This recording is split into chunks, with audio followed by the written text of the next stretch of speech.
The night I let the truth speak for itself.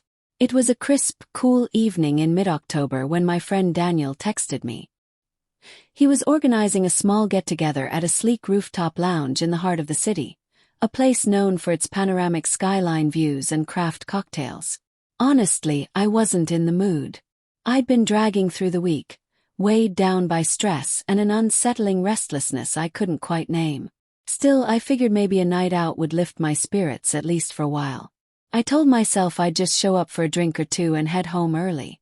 That evening my wife, Melissa, mentioned she had plans of her own. "Girls' night," she said with a soft smile, slipping on her heels by the door. She looked stunning, her makeup flawless, her perfume lingering in the air. "I might be back late," she added casually. I didn't question it. We'd been married 6 years. Sure, we'd had rough patches, but cheating, that wasn't something I'd ever suspected. I wished her a good time and she kissed my cheek before leaving.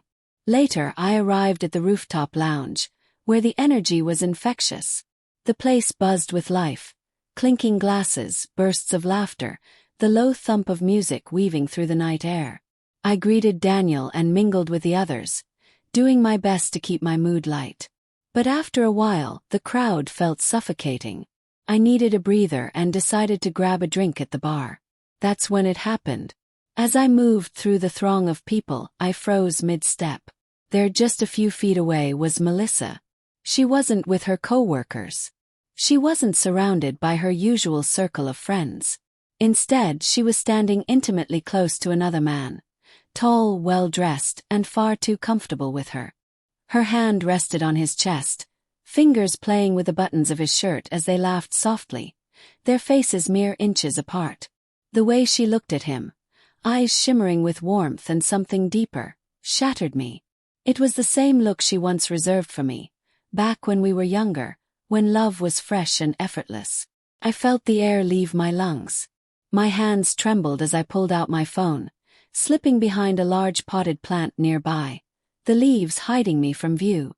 My heart pounded as I hit record, capturing every stolen glance, every touch that lingered too long. Then it happened. She kissed him. Not a brief, drunken mistake. No. It was slow, deliberate, filled with longing. A kiss that had history and promises behind it. That moment broke something in me. I couldn't confront her. I wasn't ready for that storm. I stopped recording, shoved my phone back into my jacket, and walked out without saying a word, disappearing into the night while the city lights blurred behind me. For the next 2 days I lived a lie. Melissa returned home late that night, humming with excitement as she recounted her girls' night out, describing fake conversations and invented jokes. I nodded along, my face a mask of calm, though inside I was a hollowed shell, haunted by the memory of that kiss looping endlessly in my mind. But as I listened, something inside me hardened. I couldn't let it slide. Not this time. That weekend, we were set to attend her father's grand 65th birthday celebration. It was an elaborate event hosted at a banquet hall, with family and friends filling every corner. Her parents, siblings, distant cousins, even her co-workers. The hall was beautifully decorated with floral centerpieces and banners, and a large projector screen had been set up to display a slideshow of her father's life. As everyone bustled about, I felt clarity settle over me. I approached the young man managing the slideshow and asked if I could add a short tribute video at the end. He agreed without hesitation, trusting my polite smile and calm demeanor. I made sure the video would play right after the final slide. The day of the party arrived. Melissa was glowing, playing the role of the loving, devoted wife. She greeted relatives warmly, helped arrange the seating, and even adjusted my tie in front of her mother, who beamed at us with pride. She had no idea what was coming. After dinner, the lights dimmed and the slideshow began. Laughter filled the air as images of her father's childhood, his wedding, and family vacations appeared on the screen. People chuckled and wiped away sentimental tears, lost in nostalgia. Then the last slide faded to black. My video began.